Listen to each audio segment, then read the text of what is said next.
Siotere jiwola, Yesu awe adego. Agba siotere jiwola, awo Yesu awe adego. Mabanya siotere jiwola, mabe Yesu awe adego. Agba siotere jiwola.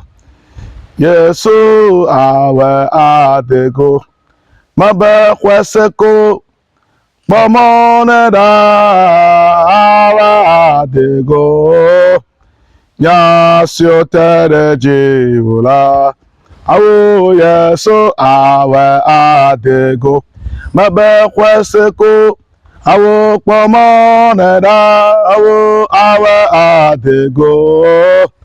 Nyasio tere jiwula, Yesu awe adego, mabe kweseko, oya kpamoneko awe adego, Nyasio tere jiwula, Yesu awe adego, mabe agbasio tere jiwula.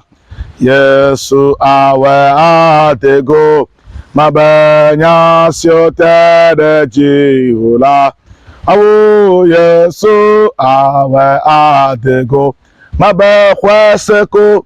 Awo pomone da awe adego, nyasiotere jiwula.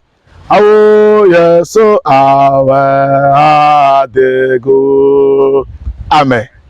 Medo gbeda de tao wa mede ke le kpom le gapopo ya jime ga de le fona o eye fofo me ga do ma wu fe nya le gbogblombe le Isaiah pa gba le ta bla atofo ato pipi amawi de ke ya Yehowa be nene ma ke nya si o do cho yo fonu mala o ma gbogbo va ye gbo pupulo awo nu ike gbe ye do eroda eye enyala awo ye fe lolonu kafi atrova ye gbo ta nuyo nugbedodo yoke mawu gboro nchi o nyagboro yoke mawu gboro nchi o la no mopopo mo na okata o le ja avame nu sike na wo ko nyebe na magaju chokbedodo da no gbedo mda gasia game eye anomopom na mawu mopopo me na nu pe na mo mesi oke kho mawu ji sela nu mepe o eye menyem nyawo ye nu lava pe o mawu ji ko sede no asio o yira o le fisa fi kenele le Yesu Christopher come ese wo so bola